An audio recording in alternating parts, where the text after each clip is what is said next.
Hallelujah. Thank you, Lord God. Praise you, Jesus. Hallelujah. Meron pong isang retired military general na na-interview po ng mga reporter. At ang tanong po ng reporter na ito is, what is the greatest things he learned throughout his military career? Ano yung tatlong matinding mga bagay na natutunan niya sa kabuuan ng kanyang military career? Siya po ay nanahimik at tinignan po yung mga tao at sinabi niya, una, never quit, never give up. At pagkatapos po, minto po siya ng konti at sinabi niya, pangalawang beses, never quit, never give up. At muli, nanahimik po siya at pangatlong beses niyang sinabi, never quit, never give up. Sabihin mo nga sa katabi mo sa oras na ito, never quit, and never give up. Pakisabi nga kay Ate Rachel, never quit, and never give up. Kaya't huwag tayong mapagod na gawin ang nararapat sapagkat pagdating ng takdang panahon, tayo ay aani kung hindi tayo panghihinaan ng loob at susuko. Tayo po lahat ito mayo. Buksan niyo po ang inyong mga Biblia sa Galatians chapter 6 verse 9. At sabay-sabay po nating basahin. Sige po, ready? And let us not get tired of doing what is right, for after a while, we will reap the harvest of blessing if we do not get discouraged or give up. Basahin po natin uli ng sabay-sabay at panghawakan po natin ang pangako ng Diyos. And let us not get tired of doing what is right, for after a while, we will reap a harvest of blessing if we don't get discouraged and give up. Ulitin ko po, kaya't huwag tayong mapagod na gawin ang nararapat sapagkat pagdating ng takdang panahon, tayo ay aani kung hindi tayo panghihinaan ng loob at susuko. Ngayong umaga po, I would like to speak a message before the breakthrough. Let's pray. Lord, you are so good, oh God. You are so good, Lord. Sapagkat sa oras na ito, Panginoon, ay pinangahawakan po namin ng katagumpayang manggagaling sa iyo, Panginoon. Sa lahat ng struggles, sa lahat ng nangyayari sa buhay namin, Panginoon, sa lahat ng mga journey na nangyayari sa buhay namin, Panginoon, naniniwala po kami, magtatagumpay po kami dahil kasama ka namin, Panginoon. Ano man ito, ano man yung mga hinaharap namin sa oras na ito, hindi kami lumalaban, Panginoon, para manalo. Kung hindi, lumalaban kami kasi nanalo na kami. And i-claim po namin ang panalong ito sapagkat nararapat lamang sapagkat kasama ka namin, Panginoon. Lord, tinataas namin sa oras na ito si JR, O God. Lord, we pray. Ipakita mo sa maraming tao kung gaano ka kadakila, kung gaano ka nagpapagaling, kung gaano mo pagagalingin ang aming kapatid, O Diyos. You are the one who heals, and you are the one who provides, and you are the God of life. And if you are the God of life, there is no darkness in us, Lord.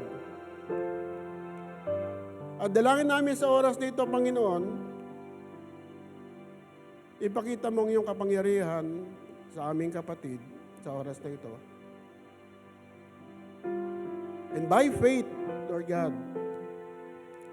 by faith, we receive it in the name of Jesus. In the name of Jesus. At sa lahat ng mga may karamdaman sa mga oras na ito, Panginoon, Lord, you are not a respecter of person. You are our God, O God. Hindi ka nagtatangi ng tao, Panginoon. At muli ipapakita mo sa maraming mga taong hindi pa mananampalataya sa oras na ito na ikaw ang aming magagamot, Panginoon. It is not over until you said it's over, Lord God. Kaya sa oras na ito, Father God, we declare healing in the name of Jesus. In the name of Jesus. By the blood of the Lamb. By the blood of the Lamb. In the name of Jesus. In the name of Jesus. Hallelujah. Hallelujah. And Lord, we pray, Father God, for the country Israel, Lord God. Lord, ito'y bayan mo, Panginoon. And you will protect him. You will protect her, Father God. At tanging kalooban mo lamang ang mangyayari sa lugar na yaon, Panginoon. Ito ay bayan mo, O Diyos. Lord, hindi namin pwede ipanalangin na matigil ang gera, Panginoon, sapagkat ito'y nasasaad sa iyong salita. Subalit, panalangin po namin ang pag-iingat mo sa lahat ng iyong mga anak na nagtitiwala sa iyo, Panginoon. Hindi lamang, Panginoon, sa bansang Israel, kundi sa kabuuan ng mundo, na kung saan kami po ay isinugo mo, O Diyos. Lord, right now, Father God, as we end our series, Victorious Life, Lord, right at this moment, Father God, we will be victorious in the name of Jesus. In every battle, in every fight, O God, in the name of Jesus, we declare victory in the name of Jesus right now. In the name of Jesus, whatever it is, whatever situation, whatever struggles right now, in the name of Jesus, you will be victorious in the name of Jesus. In the name of Jesus. And we will claim it, Father God, right now. We will claim it in the name of Jesus. Salamat po, Ama. Gabayan niyo po kami sa iyong salita. Sa pangalan ni Jesus. Amen at amen at amen. Thank you, Lord God. Praise you, Jesus. Hallelujah. Thank you, Lord God. Hallelujah. Whew. God is a good God. Amen? Hallelujah. Alam niyo po, meron po tayong, lahat po tayo ay maraming mga bagay na dapat ipagpasalamat. Amen? Sapagkat marahil iba po sa atin, lahat po tayo dadaan sa mga struggles ng buhay. Pero siyempre, may mga ibang kapatiran na nagpapasalamat sapagkat hindi grabe yung kanilang mga struggles, pero may struggle. Amen? So, hindi maalis yan sa buhay ng anak ng Diyos sapagkat sabing gano'n, here in this life, you will have many troubles. No? Lalo na kung ikaw ay tunay na mananampalataya, babatuhin at babatuhin ka ng kaaway. No? Pero ang kagandahan lang nito, kapatid, dapat maintindihan natin na hindi po tayo lumalaban para manalo. Hindi po tayo lumalaban para manalo. Tayo po ay lumalaban dahil nananalo tayo. Hello? Hindi tayo lumalaban para manalo, kung hindi lumalaban tayo dahil nanalo na tayo. At yung panalong yun, dinidependehan lang natin. Dinidepensahan lang natin. Amen? Because we are born victorious. We are born victorious. No? Kaya dapat ang mindset po ng isang mananampalataya, pag may struggle sa buhay na hindi natin may iwasan, kapatid, i-maintain mo lang yung victory mo sa Panginoon. I-maintain mo lang sapagkat hindi ka talunan. Sabi mo sa katabi mo, hindi ka talunan. No? Yan po yung realidad ng pagiging anak ng Diyos. No? If God is with us, who can be against us? No? Walang pwedeng tumugis, walang pwedeng tumalo sa atin sapagkat nananalo na tayo kay Kristo. Malapit na dumating ang Panginoon, no? At lalo kang magiging matatag sa pananampalataya at nananalo o nagwabagi kung ikaw po ay namumuhay sa Espiritu. Hello? If you live by the Spirit, no, nananalo ka sa Diyos. Dahil sa Diyos. Amen? At kung ikaw ay namumuhay sa mundo, no, meron po tayong compromise sa mundo, no? Minsan gusto natin si Lord, minsan gusto natin ang mundo, minsan gusto natin umaten, minsan ayaw natin. Kapatid, no, hindi tayo pwedeng maging salawahan. Sapagkat yung katagumpayan ng Panginoon ay hindi natin matatanggap. Sapagkat hindi po tayo 100% sa Diyos. Naintindihan po natin. No? Ang sabi sa Biblia, sa binasa po natin kanina, na not to get discouraged or not to get tired or not to give up, no? Because in God's timing, no, yung sa timing talaga ng Diyos, no, we will reap the breakthroughs because we did not get discouraged, tired, or gave up. Amen? At the proper time, no? Wala namang gera na poporma ka pa lang, panalo ka na. Kailangan mong dumaan. Kaya nga, kailangan mo muna ng dumaan para magkaroon ka ng breakthrough. Amen? So, victory is determined by the move we make. No? Huwag kang lumaban na para kang talo. Sabi nga sa isang kasabihan don't allow the enemy think that he is winning. Ano ibig sabihin? Yung pag meron kang struggles, nakikita sa mukha mo, bagsak ang mukha. O kaya, parang gusto na mag-give up, natutulog na lang. Or wala nang iniisip kung hindi, sige, tanggap ko na. No? Pag ganun ang nakikita, ang kaaway po natin, hindi po siya all-knowing. Ang binabasa lang ng kaaway sa atin, the way we react. The way we react. Na kapag nag-react tayo sa isang struggle ng buhay po natin, doon ka pala naapektuhan so dadagdagan ko pa yan. No? Kaya ang dapat daw na attitude ng isang mananampalataya pag dumadaan sa struggle, maging masaya. Hindi dahil may struggle ka. Kaya ka masaya kasi mararamdaman mo na yung darating na breakthrough ng Diyos sa'yo. Amen? Yung mararamdaman mo kasi siya Alam mo meron Kaya ka nga dumaan Di ba naalala niyo po yung na-share ko dati, yung kay Job, na hindi naman gagalawin ng kaawayan ni Satan niya kung hindi magpapaalam o kung hindi iaalaw ni Lord. Amen? And same thing with us, mga kapatid. No? Hindi hahayaan ng Diyos ang isang bagay na makukuha kanya sa piling ng Diyos. Ibig sabihin, kaya inalaw ng Panginoon yung struggle ng buhay po natin kasi alam ng Panginoon, kaya mo yan. Sabi mo sa katabi mo, kaya mo yan. Whatever it is, no? Minsan, akala natin yung victory, ginagamit lang ng isang mananampalataya kapag may problema, pagsubok, pinagdadaanan. No, mga kapatid, no? Ang victory, makikita po din po natin yan sa promotion. No? Sa mga ginagawa natin mga bagay para magtagumpay. Business, family relationship, church relationship, ministries. No? Lahat ng mga bagay na yan, doon po pumapasok yung victory ni Lord. Amen? Ito po kaganda mga kapatid, pakinggan niyo maigi. Kung saan ka nangangailangan ng breakthrough, ng victory ng Lord, nandun siya. Nandoon siya. Hindi ka iiwan, hindi ka niya pababayaan. Para po manalo sa buhay, kailangan niyo pong harapin ang challenges. Kasi walang winner kung walang challenge. No? There is no victory if there is no battle. No? You are not an overcomer if there is nothing to overcome. No? There is no healing if there is no sickness, there is no provision, if there is no lack.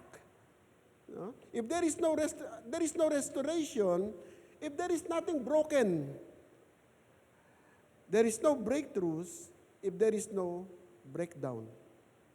So paano mo malaman kung sino ang Diyos sa'yo na hindi umaalis, hindi ka iniiwan, kailangan maramdaman mo talaga yung mga bagay na yun. Kaya nga tawag sa atin, co-sufferer ni Christ. No? Magsasuffer din talaga tayo for the cause of Christ. No? At the challenge for us is to endure.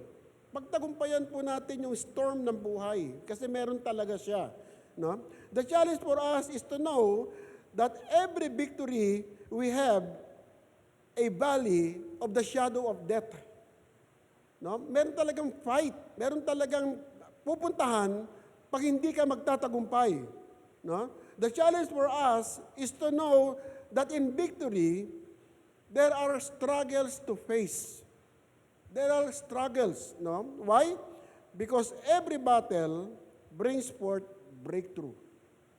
Every battle brings forth breakthrough. Lahat ng battle may breakthrough. Bakit? Di ba sabi ko po sa inyo kanina, hindi po tayo lumalaban para manalo. Kaya tayo lumalaban kasi nanalo na tayo. Because of our relationship with Christ. Amen? Hindi po tayo pinanganak para maging talunan. No? Hindi po plano ng Diyos para matalo tayo.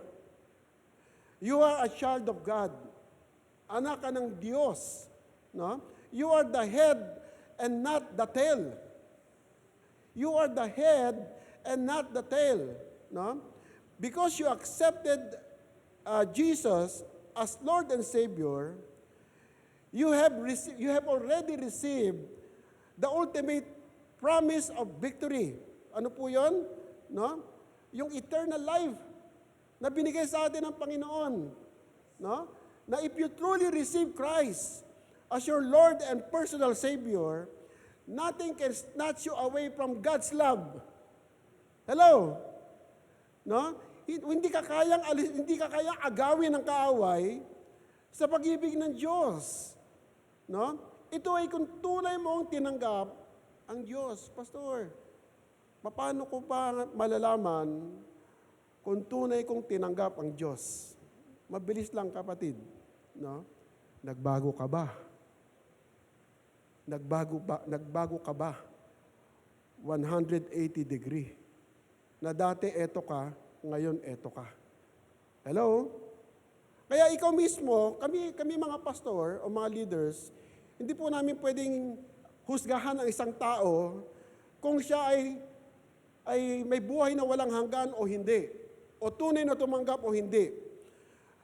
Ang pwede lang magsabi niyan, ikaw sa Diyos. It is between you and God. Amen? Kaya lang sa amin, bilang mananampalataya, malalaman namin kung tunay kang tumanggap kung nagbago ka mula sa dati mong buhay. Hello? Amen? At makikita sa buhay mo yung patuloy na nagtitiwala sa Panginoon. At dahil dito, yung buhay natin ay pinagtatagumpay ng Diyos at nakikita ng iba. Amen? Ulitin ko sinabi ko na, ang anak ng Diyos, hindi talunan. Sabi mo sa katabi mo, hindi ka talunan. No? God wants you to be victorious here. Lord, bakit kung tumanggap ako sa Panginoon, bakit hindi mo na lang ako kinuha? Para tapos na, nasa langit na ako. No? Ang dahilan kung bakit hindi tayo kinuha kaagad ng Panginoon, nung nagkaroon tayo ng katagumpayan, ng buhay na walang hanggan, is because mayroong purpose and mission ang Lord sa'yo. May purpose at mission ang Diyos sa'yo. Amen? Hindi ka create ng Panginoon para nakaupo lang diyan. Ulitin ko yung sinabi ko sa maraming mga beses ko, no? Yung upuan na yan, hindi mo binili yan. At wala ka rin pangalan dyan. Na darating ang araw, tatayo ka, at may ibang iimbitahan ka para umupo sa upuan na yan. Alam niyo po, sabi ko po sa Pasig, kapatid, sabi ko sa kanila, yung lagi mong inuupuan, responsibilidad mo yan. Na darating ang araw, meron kang ipapaupo dyan na kaluluwa. Dahil in-invite mo. At ikaw, tatayo ka na lang para maglingkod. That is victorious life. Kasi wala akong pakialam kung ano nangyayari sa mundo. Kahit na alam ko, nagtatrabaho lang ako, simpleng empleyado lang ako, pero isa lang alam ko, meron akong amang nasa langit na pinaglilingkuran ko. Palakpakan natin yung Lord. Amen? Ang ibig ng Panginoon para sa ating lahat is to be victorious here for His glory. For His glory. God wants you to experience victory yourself. No? Ang gusto ng Panginoon, ang plano daw ng Diyos sa buhay po natin ay to prosper us and not to harm us, to give us hope and what? A future. Amen? Ibig sabihin mga kapatid, sa buhay po natin makikita yung katagumpayan. Pastor, paano yun? Hindi ko makita. Simpleng empleyado lang ako. Kapatid, huwag yung tingnan. No? Ang future natin sa magitan po ng pagtingin ng mundo. Kasi ang pagtingin daw po ng mundo, nakasalalay po yan kung ano meron ka. No? Possession. Pero yung future po natin, yung pagiging blessed natin, makikita po yan kung sino ang meron tayo. No? Kung meron kang banal na espiritu sa buhay mo, kapatid, you are blessed. Amen? You are blessed. Gusto ng Diyos na maramdaman po natin yung victory sa atin. No? And show to those people around us the victory life, or victorious life that we have in Christ. No? Ipakita sa maraming tao na kahit na simpleng buhay, victorious tayo. Amen? So every situation we got into, when we got saved, no, is a battle. No? Why? Because life is a battle. Whether you like it or not, ang buhay talagang laban yan, mga kapatid. And we must succeed. Hindi ka lumalaban para matalo. Walang perdigana na anak ng Diyos. Alam niyo perdigana? Pag natalo ka, panalo ka. No? Perdigana, sa chess po yun. Pero sa atin po bilang mananampalataya, lumalaban po tayo para magwagi sa buhay. Sapagkat sa lahat ng mga pagwawagi sa buhay, ay meron pong mga rewards na natatanggap po tayo sapagkat nagwagi po tayo. No? Yan po ang buhay. No? Life is a battle. We must succeed. We must face the fight to win. No? And how strong you are spiritually determine the level of breakthroughs and victory you will get from your battle. Ulitin ko po, no? Gaano ka kalakas spiritually ang magdedetermine ng level ng breakthroughs mo, ng level ng victories mo na makukuha mo sa battle na pinagdaanan mo, no? If the devil is fighting against your growth spiritually, then it is vital to fight back the Bible way. The Bible way, no? In this way, we will not lose. Kasi po, marami pong mananampalataya, feeling niya magaling. Magaling siya, matatag ang loob, palaban, no, na tao. Ginagamit niya yung kanyang kalakasan, talino at galing physically para labanan ang hamon ng buhay. Mali, mga kapatid. No? We live by faith and not by sight. No? At kung lalabang ka sa pananampalataya, mga kapatid, magtatagumpay ka. Magtatagumpay tayo, mga kapatid. No? We will not lose if we fight, no, life the Bible way. The Bible way. No? Because we Christians have the Holy Spirit in us. Alam ba natin yon na lahat po tayo ay may iisang banal na espiritu. yung banal na Espiritu na sa akin ay parehong na banal na Espiritu na meron si Ate Rachel, si Kuya Jeff, no? At ang bawat isa po sa atin, iisa lang po ang banal na Espiritu, nang ibig sabihin lang, ang Diyos ay hindi nagtatangi ng tao. Hindi nagtatangi ng tao, no? Satan and his devil cannot defeat us if we walk by the Spirit. That is the key. Hindi ka matatalo kung ikaw ay nabubuhay sa Espiritu. Not my will, but yours be done, Lord. No, hindi ka matatalo. Sinisiguro ko po sa inyo, mga kapatid, never natalo ang Diyos sa kahit na anong sitwasyon, sa kahit na anong nilalang, o sa lahat ng mga bagay na humaharap po sa atin kung ang Panginoon ay nasa sa atin. No? Never po siyang natalo. No? We don't need to walk in fear. Kasi yan ang binabasa ng kaaway para lalo tayong matakot at give up. No? You may hear some people things about Satan, only so you will be aware of who he is. No? Pag may naririnig ka tungkol kay Satan, hindi para takutin ka. Hindi inayaan niya ng Panginoon para takutin ka, kung hindi para alam mo kung sino yung kaaway mo. No? You don't need to fear him because God has given you everything you need to be victorious against everything he brings to you. Satan does not have the freedom to do anything he wants unless God would allow it. No? Kaya sabi ko, kahit na ano yung matitinding pagsubok ng buhay o struggle ng buhay, kapatid, kaya mo yan sapagkat inalaw ni Lord. Kaya yan, mga kapatid.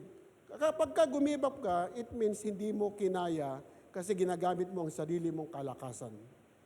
Pag ginamit mo ang sarili mong kalakasan, mga kapatid, sinisiguro ko sa iyo, gapi ka kaagad. Talo ka kaagad. No? At matindi po yung consequence pag ikaw ay natalo. No? Isa lang ibig sabihin nun, you don't trust God. You don't trust God. And if you trust God, mga kapatid, kahit gaano katindi yung pagsubok, yung mga struggles ng buhay, kapatid, no? Walang imposible sa Diyos. Walang imposible sa Diyos. No? There are nobody powerful as God. Walang pwedeng pumantay, no? Hindi mo pwedeng sabihin the opposite of God is Satan. No, created lang si Satan. Wala pong opposite, wala pong katapat ang Diyos. There are nobody powerful as God. And because of that, even in the midst of battle, there is always assurance of victory. Assured ka kaagad, mga kapatid, no? Assurance of victory. For God, para po sa Diyos, everything is settled.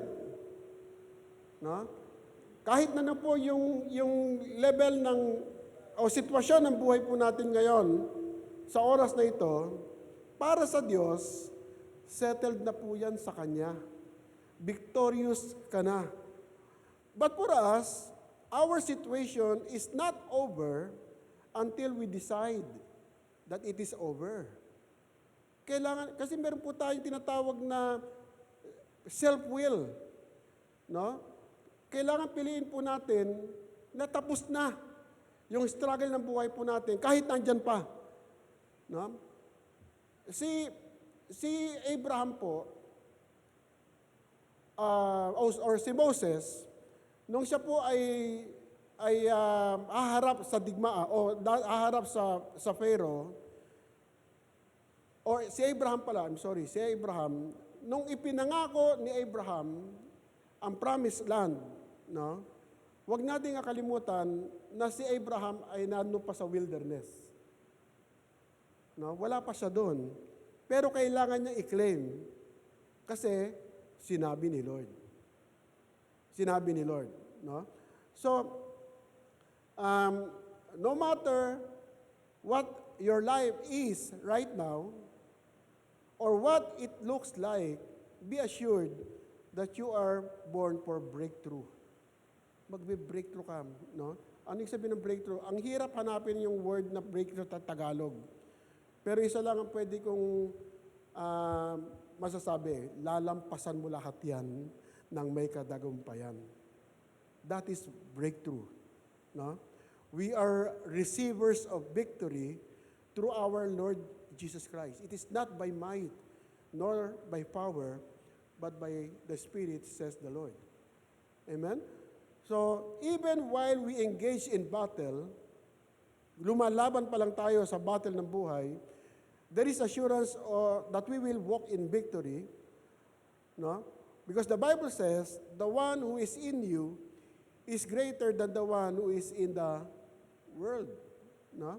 Satan is not afraid of you, mga kapatid. Ang tinitingnan ka pa lang ng Panginoon, lalo na tunay kang anak ng Diyos, tinitingnan ka pa lang, no, gusto ka na niyang kainin. Gusto ka niyang wasakin. Pero hindi niya magawa. Kasi may Kristo ka. May banal na Espiritu ka. Nananahan sa iyo ang Diyos. Anong kaya niyang gawin sa isang mananampalataya na may Kristo sa puso? Hello? Amen? Kaya huwag kang lumalungkot kapag meron kang struggle sa buhay. Kasi natatakam sa iyo ang kaaway. Pero wala siyang magagawa. No? Kasi sigurado na yung katagumpayan mo sa buhay. Palapakan natin yung Lord. The only way you can win in life is to be on God's side. Huwag ka sa gitna. Na kapag daman-daman mo na yung pressure, bigla ka na lang pupunta sa pawn shop o pipila sa loto. O kaya, ang dami mong gagawing paraan para lang malampasan mo yung pagsubok, no? Paggawa sa magitan ng sariling kaparaanan yon, no? The first way you need to do, or the first thing that you need to do, is to go to God, who owns everything. Sabi sa Psalms, the earth is the Lord and everything in it. Hayaan mo ang Lord ang magdala sa'yo. Huwag ikaw ang pumunta. Hayaan mo si Lord ang magdala ng rescue, no? Alam mo, hayaan mo ang Panginoon ang kumilos para sa iyo. Kasi sabi niya, hindi kita iiwan o pababayaan. No? Huwag kang gumawa ng paraan. Hayaan mo ang Diyos kasi alam niya lahat. Alam niya lahat. Kahit na hindi mo sabihin, alam ng Diyos. No? Dahil anak ka niya. Amen? Ulitin ko po we are fighting not for victory, but from victory. The situation you are going through, no matter how hard it is a won battle already if you trust the Lord. If you trust the Lord, no? God has already proclaimed your breakthrough. And the rest of your life must make needed adjustment. Sabi ng Panginoon, mananalo ka, magkakaroon ka ng breakthrough. Kaya sa buhay po natin, hanggat hindi pa natin tinatanggap yung breakthrough na yon, dapat mag-adjust na po tayo para ma-receive natin yung breakthrough na yon. No? Hindi ka bibigyan ng Panginoon ng isang bagay kung hindi mo paghahandaan ito. Nagpe-pray tayo ng kotse, hindi ka na marunong mag-drive. Hello? Nagpe-pray ka ng maraming bagay, hindi mo pinaghahandaan para pag nagkaroon ka ng ganun. Okay? Ang Panginoon, alam ng Panginoon yung need natin, alam ng Panginoon yung want natin, pero dapat, kung ano man yung pinapanalangin natin sa Panginoon, we need to prepare for it para magkaroon tayo ng breakthrough sa buhay. Amen? Gusto mong ma-promote, pero ayaw mo naman mag-training. Gusto mong mag-college, ayaw mo naman mag-aral. So, kailangan i-prepare mo ang sarili mo for your breakthrough. For your breakthrough. No? Wag po nating maliitin ang pagiging Kristiyano. Born again lang ako eh. Huwag natin maliitin ang relasyon natin sa Diyos. Do not belittle Christianity. Don't allow reality to change your theology. Kasi minsan inisip natin, eto na buhay ko, wala nang mangyayari, ito na yun, hanggang mamatay ako, dito na yun. No? Bisa ginagawa natin yung realidad, binabago natin yung salita ng Diyos. No? To the extent that we walk by sight and not by faith. No? Hindi na ako magkakakotse. Hindi na ako gagraduate. Hindi na ako magkakaroon ng pamilya. Hindi na ako magkakaanak. No? Yun yung reality. Pero ano sinasabi ng salita ng Diyos? Ano sabi ng salita ng Diyos? There is nothing impossible to God. Amen? There is nothing impossible. All things are possible to God, to those who believe. No? To those who believe. Living by what we see, yun po yung reality, rather than what God said. Yun po yung theology. No? Kapatid, a victorious life is not a destination. It is the starting point for the child of God. Yung pagiging victorious natin sa buhay, hindi po yan ang target natin. Hindi po yan ang ine-aim natin sa buhay. Diyan tayo mag-uumpisa sa victorious life because we are a child of God.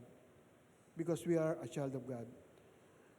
Kapatid, si Moses po, he delivered the Israelites out of Egypt, pero kailangan niya muna i-challenge yung Pharaoh. Kailangan niya muna. Si David, no, bago siya maging hari, kailangan muna i-challenge si Goliath. And Nehemiah, itinayo niya po yung walls, no, pero kailangan niya munang harapin yung mga opposition sa buhay niya. Yung mga kumukontra sa buhay niya. Sapagkat ang kalakasan daw po ay hindi nangyayari sa pamamagitan lang ng pagtingin, or the strength don't happen by just watching the struggle. Hindi ka lalakas kung nakatingin ka lang sa mga struggles ng buhay. We get strength by going through the struggle. Doon tayo nagkakaroon. Di ba yung mga agila daw po, pag lumilipad daw po yan, hindi po yan paayon sa hangin, kung hindi pasalungat sa hangin. Upang habang lumalakas daw po yung hangin, no, na tumatama sa pakpak ng agila, patuloy pong tumataas at tumataas ang lipad ng agila. No? At kung sakali dumating yung point na yung hangin ay umiba ng direksyon, ang agila, lilipad din siya ng direksyon na kailangan pasalungat doon sa hangin. Dapat ganoon din daw po tayong mananampalataya, no? Huwag tayong makiayon, no? Na meron talagang struggle sa buhay kung hindi harapin natin yung mga struggle na ganito, no? Ang isang bodybuilder, hindi po siya nakakakuha ng strength sa pamamagitan po ng panunood sa mga nagwo-workout. Hindi po siya magkakaroon ng muscle, no? He builds strength by going through the workout. Kailangan ikaw mag-workout para magkaroon ka ng lakas, ng strength, no? Kaya sabihin mo sa katabi mo, mag-workout ka spiritually. Yan. Sa kabila naman, gumising ka. Hindi, wala namang natutulog. Baka sakali lang po, no? Mag-workout ka, mga kapatid, no? Sapagkat yung kalakasan po spiritually, ang kailangan po natin sa buhay. Okay? Sabi ko nga sa inyo kanina, kahit na hindi gaano na matindi yung mga hinaharap po natin, but still, it is a struggle. No? At kailangan natin pagtagumpayin ito. Minsan ang problema, mga kapatid, pakinggan nyo maigi. Minsan sa mga small struggle pa tayo bumabagsak. Kasi sumobra tayong nagiging at ease sa pananampalataya natin. Minsan doon pa sa mga maliliit na bagay. No? If you are in the battle right now, sa buhay po natin, kapatid, I want to tell you that it is a good sign and you are in the right situation. Kaya nga, be happy. Okay? Kaya nga, be happy. That means that your breakthrough is clear and near. And near. But you have to face that struggle or that battle first. Kailangan nyo munang harapin. Huwag mo itong iiwasan, huwag mo itong tataguan, huwag mo itong layuan. No? If you will not turn back, you will experience breakthroughs and victory. The enemy will fight us harder because he knows that you are closer to your victory. Alam niya alam niyo po, ang kaaway po, ayaw niyang nananalo ka. Kasi lalo ka maglilingkod eh. Lalo ka magtitiwala sa Panginoon, lalo ka sasamba eh. Lalo mo ibibigay oras mo pag nakikita niyang nananalo ka. Kaya ang gagawin niya, sisirain niya yung motivation mo, sisirain niya yung relationship mo sa ibang tao, no? At mawala ka sa focus. Okay? So don't give up. Why? Because you are already on the edge of your breakthrough. Nandun ka na, mga kapatid. We are fighting in this life not for victory, but from victory. Kaya dahil po tayo po ay already victors.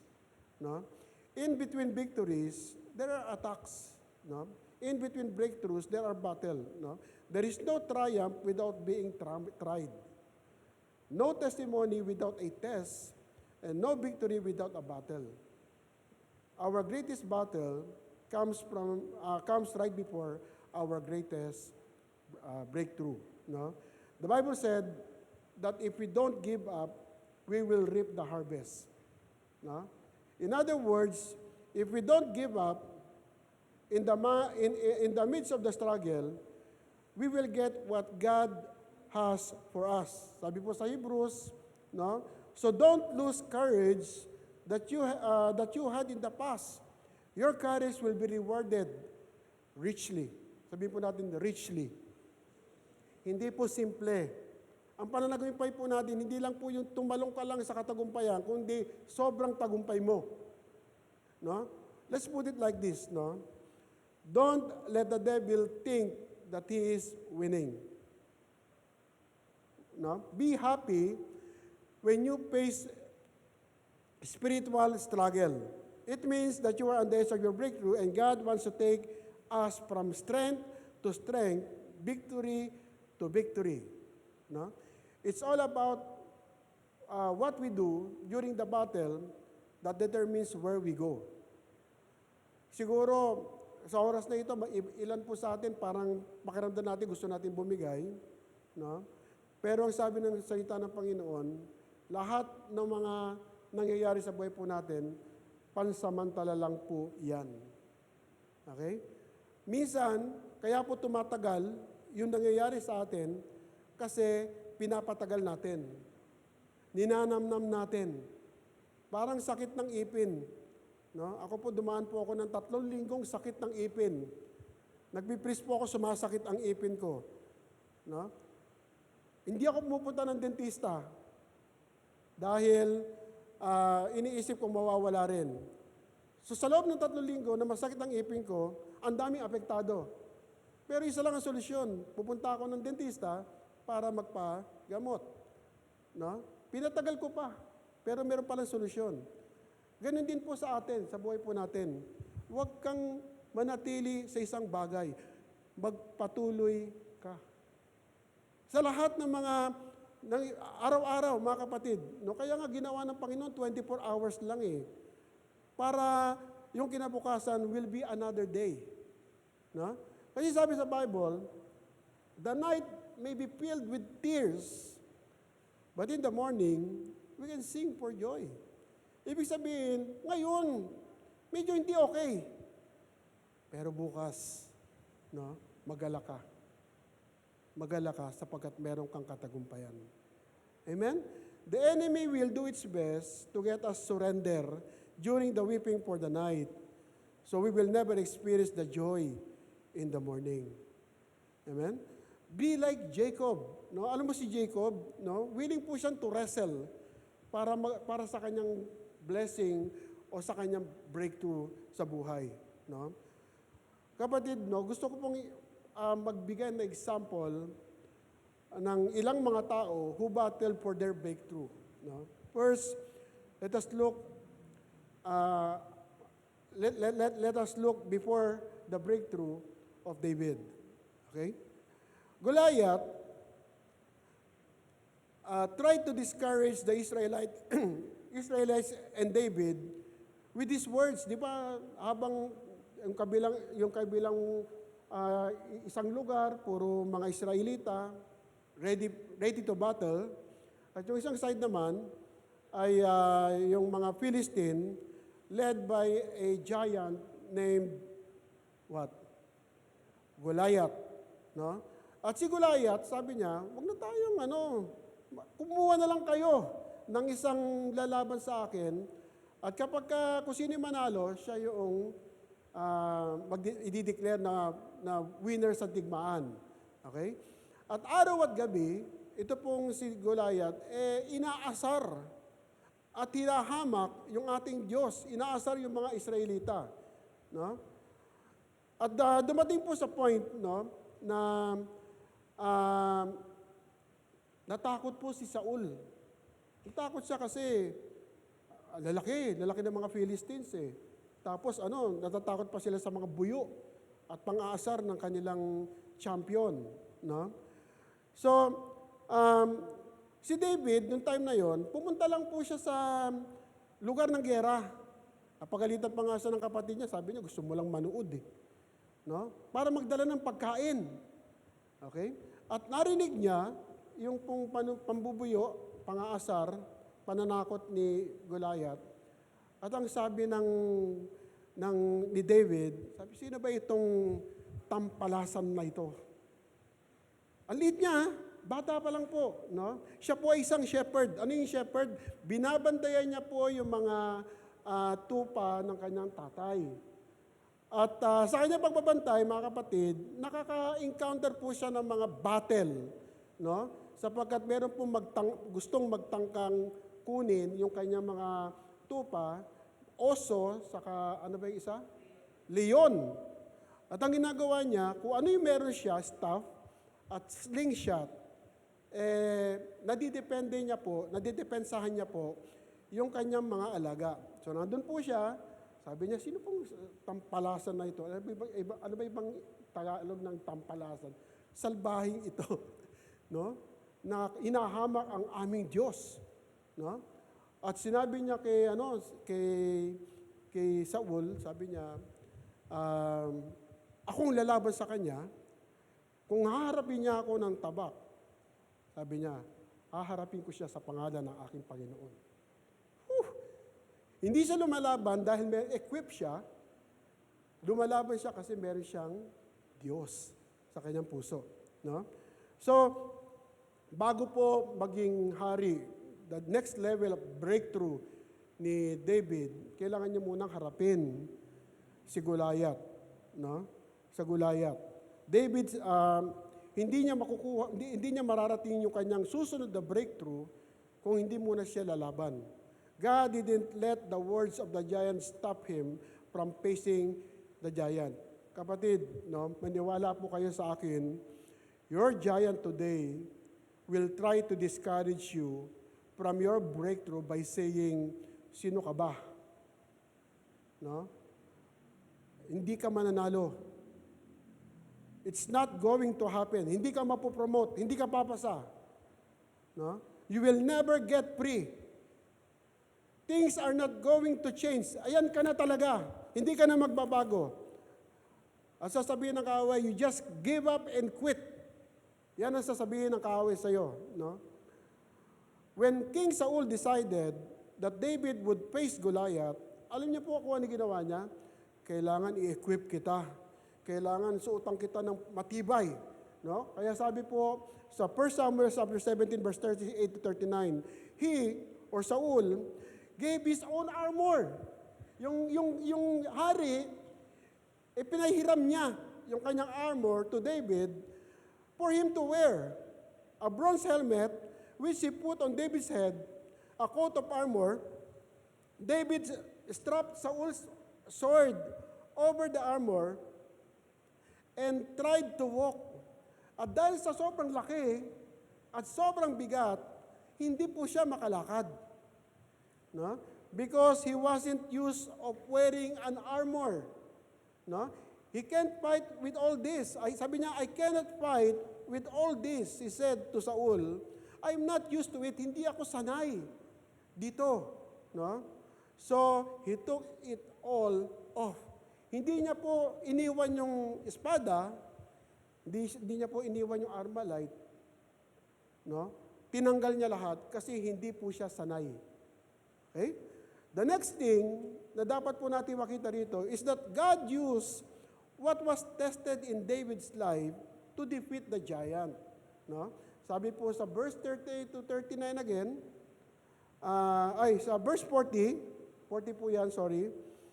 He took his walking stick, the staff, in his hand, and went to find lima na makikinis na bato from the stream, solid, no?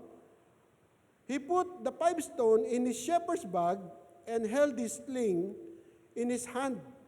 So ang plano niya, lalabanan niya si Goliath sa pamamagitan po ng tirador. Okay? Pero isipin po natin mga kapatid, no? Slingshot ba talaga ang ginamit niya panglaban kay Goliath? Ako tingin ko hindi. Lumaban siya kay Goliath kasi nasa kanya ang Diyos. No? Sabi niya, then he went out to meet the Philistine. So it was David's slingshot that defeated the giant, no? Not Saul's armor. And I want you to know that God wants to use what has been provided in your life. Kung meron pong, para magtagumpay daw po ang bawat isa sa atin, hindi po siya kukuha ng mga bagay sa ibang tao para magtagumpay ka, sapagkat kung ano ang meron ka, yun ang gagamitin ng Panginoon para sa katagumpayan mo. Ano bang meron ka sa Panginoon? Ano bang meron ka ngayon sa oras na ito bilang mananampalataya? No? Yung banal na Espiritu at yung pananampalataya mo sa Diyos. Yun lang sapat na. Yun lang sapat na. No? Sabi po sa may verse 49 to 50, David took out a stone from his bag. He put it in his sling and swung the sling.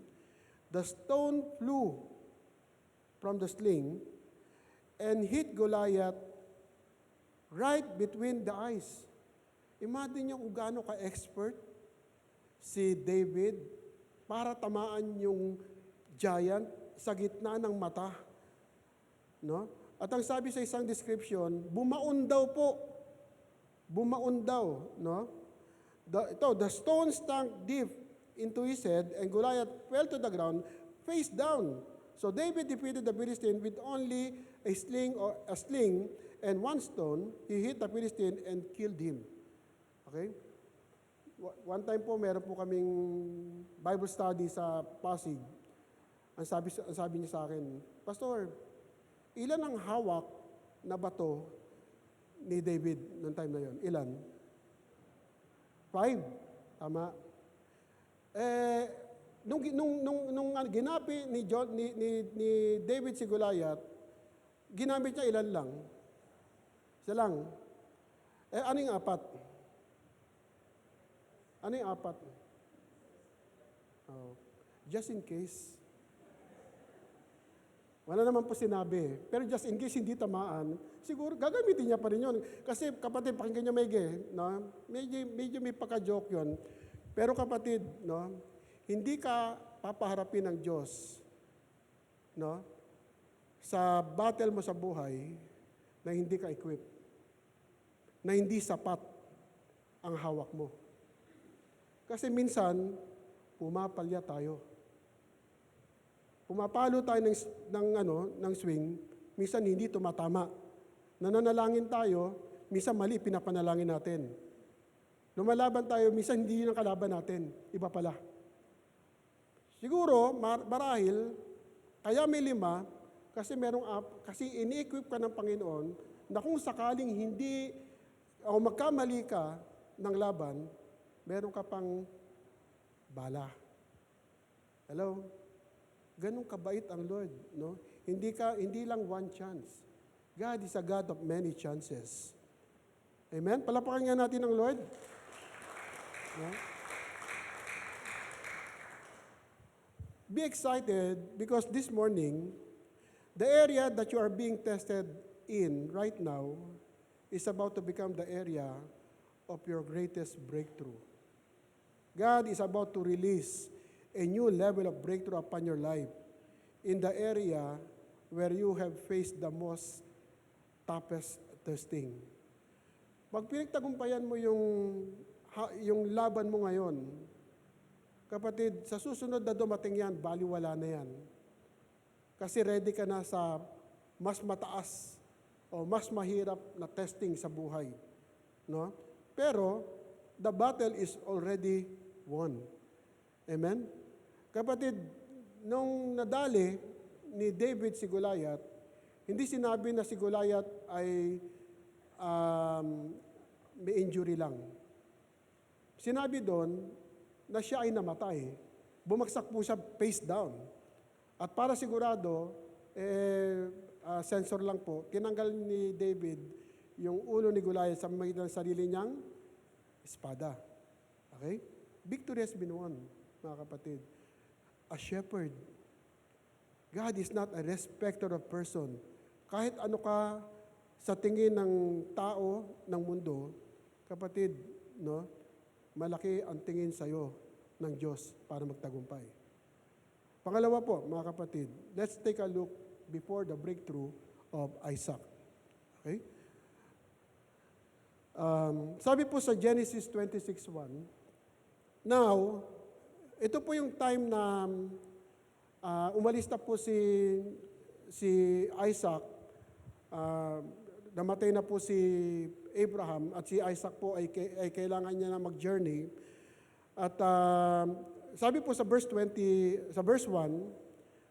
sabi po dito, there was a famine. This was like the famine that happened during Abraham's life. So Isaac went to the town of Gerar to King Abimelech of the Philistine. No? Pag sinabi po nating famine, ano ang kulang? Pagkain at tubig. Okay? So minsan, meron po tayong struggle sa buhay ng, ang tawag doon, yung pagkain, no? Yung blessing. Okay? So, siya po ay napunta, si Isaac po ay napunta sa isang lugar na meron pong famine. No? So God told Isaac to stay in Gerar.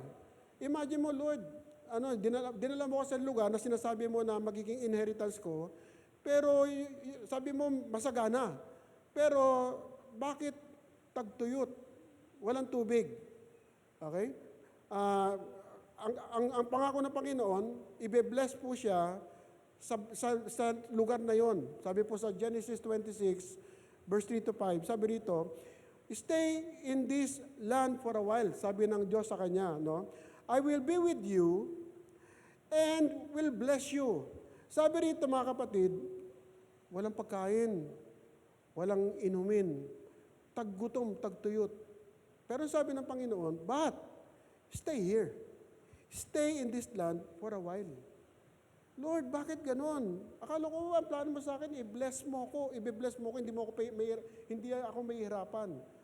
Diba? Pero sabi niya, stay here for a while. So, ibig sabihin, mga kapatid, yung breakthrough mo, yung breakthrough ni Isaac, sinabi ng Panginoon, pero nandun pa siya sa famine. Okay?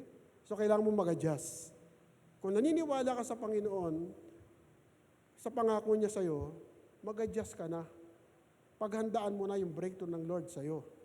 No? Sabi niya, I will be with you and will bless you. For to you and your descendants, I will give all this land, and will confirm the oath I swore to your father Abraham. No? Sabi rito sa verse 4, I will make your descendants as numerous as the stars in the sky, and I will give them all this land, and through your offspring, all nations on the earth will be blessed. Di ba pangako ni Lord John kay Abraham? Offspring niya si anak niya si Isaac. Okay? Verse 5, because Abraham obeyed me and did everything I required of him, keeping my commands, my decrees, and my instruction. Kasi naging tapat ang tatay mo, kaya magiging tapat din ako sa kanya sa pamamagitan mo. No, kapatid, ang Diyos, tapat sa atin lahat. Kung ano sinabi niya, tutuparin niya. Kung ano sinabi niya. Ano sinabi niya sa Bible?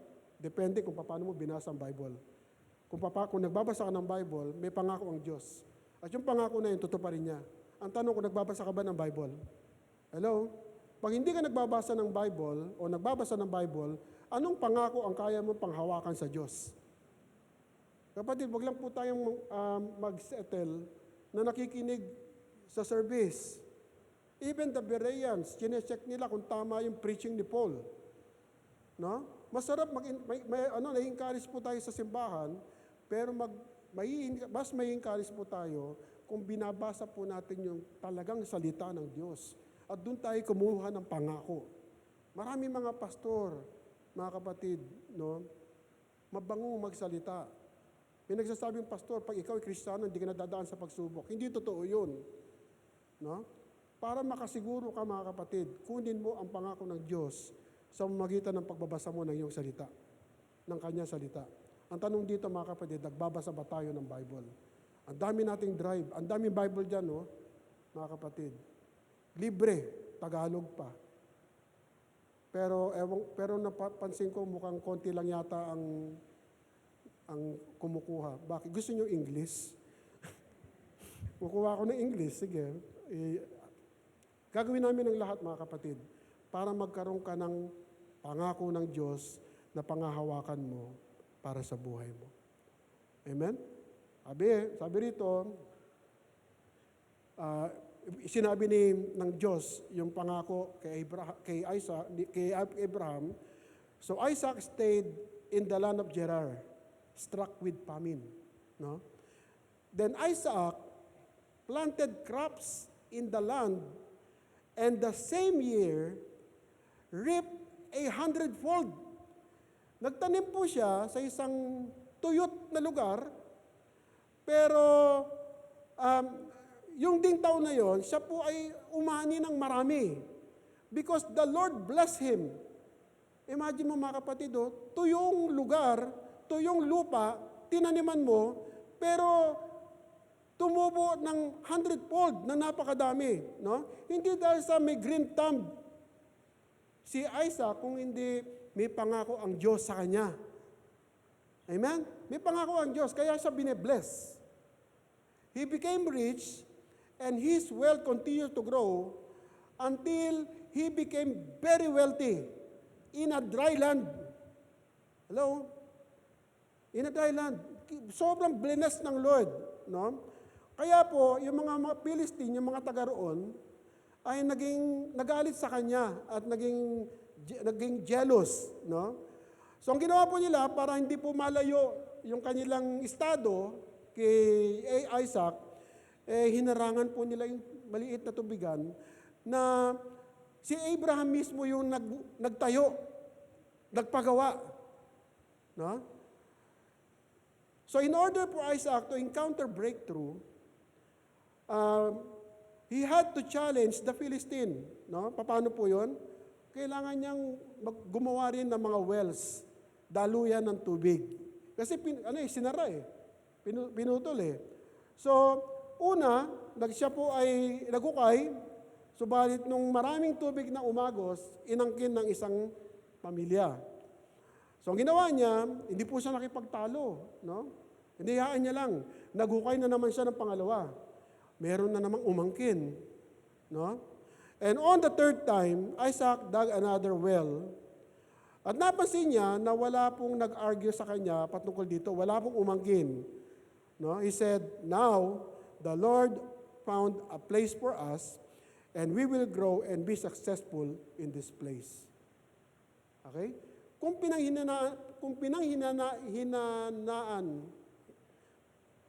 siya, no? Pinaghinanaan, yun. Aalis na lang siya. Total, famine naman Pero hindi Gagawa ko ng paraan. May ginawa? Yes. Pero sino nagpatagumpay? Si Lord. Bakit? Kasi gumawa ka. Amen? So, ano yung makikita natin dito mga kapatid? No? Nagpatuloy si Isaac na maghukay in spite of conflict. Pag may umangkin, bigay. Kapag may umangkin, ibigay. No? God eventually blessed him with another opportunity to be fruitful in the land. Hindi lang po yung lugar na naging fruitful, meron pa pong iba. No? The key for Isaac's breakthrough was determination through conflict. Na kahit na anong conflict meron, kahit na anong opposition meron na nangyayari sa'yo, no? Huwag kang titigil. Magpatuloy ka. Kung alam mo, plano ng Diyos ito sa'yo, magpatuloy ka. No? Kasi sa atin, kung sino pa yung hinog, di ba, siya pa yung binabato. Kung sino yung lumalago, siya pa yung tinitira. Kung sino pa yung naglilingkod, siya pa yung ginagawa ng kwento. O kung sino pa yung mabuting tao, siya pa yung sinisiraan. Okay? And despite of that, sabi po, para magkaroon ka ng breakthrough, kailangan mong harapin at huwag mong patulan. No? Sabi nga nun kapag ka raw binato ka ng bato, ay ibalik mo ay tinapay na walang garapon.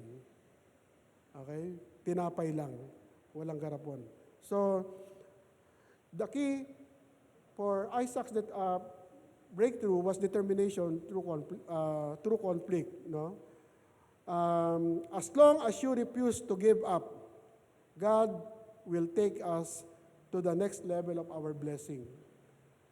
Again, tell your neighbor, don't give up. No? Alam ko po na ang iba po sa atin are facing a battle, a heavy battle right now. Pero gusto ko pong sabihin sa inyo na yung battle na ito is just a setup for an increase, for a greater blessing and breakthrough. Ang importante lang muna, pagtagumpayan po muna natin. At kung magpapatuloy po, kung babasahin niyo po yung Genesis chapter 26, makikita po natin dito na ginamit ng Diyos ang mga conflict ng buhay to lead Isaac back to Beersheba, the place that God wanted him to be. In Beersheba. No? Siguro, hindi mo man maintindihan ngayon kung ano yung nangyayaring hindi maganda sa buhay mo, but if we put our trust in God, He will turn everything around for His glory and get us to the place where He wants us to be. No? It may be a spiritual place, or it may be a physical situation, or it may be in finances. No? God is able to work it out for good if we press on, if we continue. As I end, mga kapatid, muli, basahin po natin yung verse na ito. Sabi po tayo, ready? And let us not get tired of doing what is right, for after a while, we will reap the harvest of blessing if we don't get discouraged or give up. No? Just keep on going and fighting. Don't give up. No? Don't get tired. Keep facing the challenges ahead of us.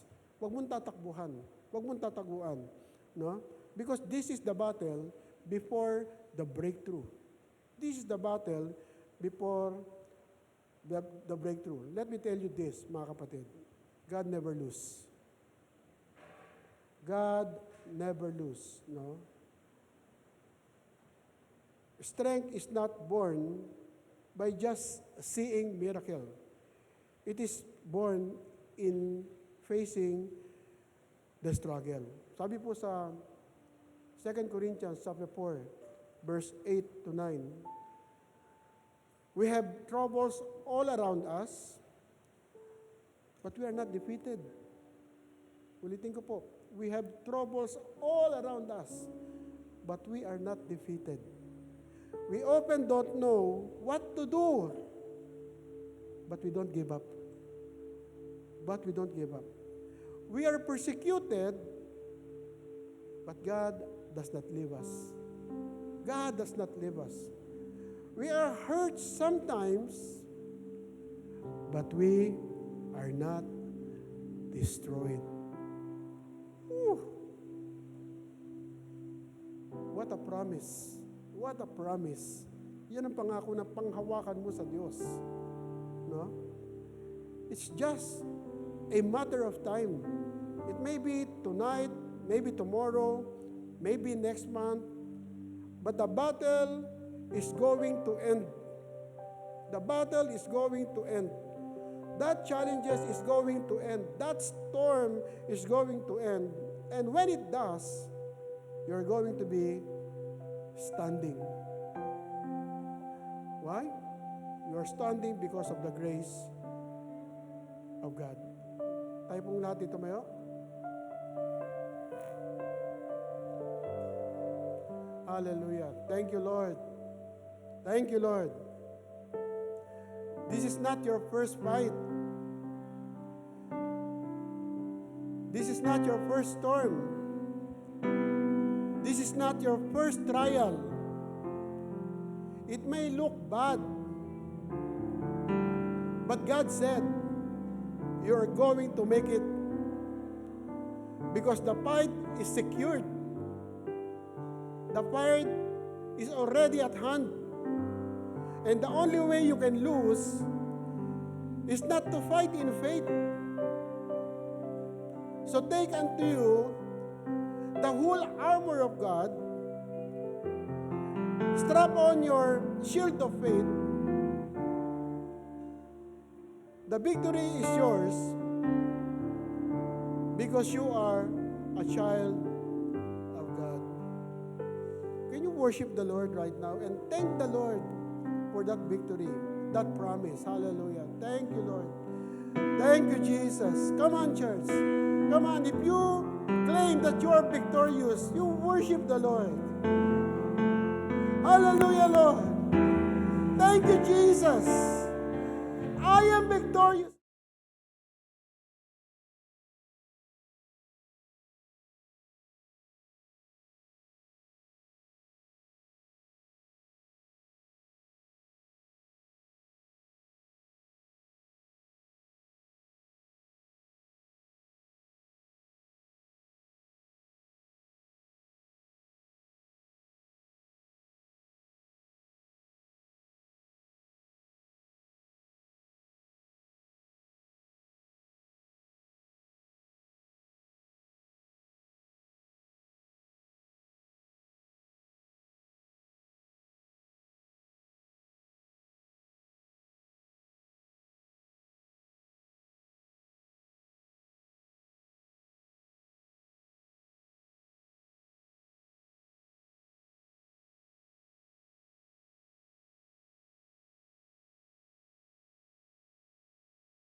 Ipakita mo sa kanila ang kanilang breakthrough, ang ginawa mo, Panginoon.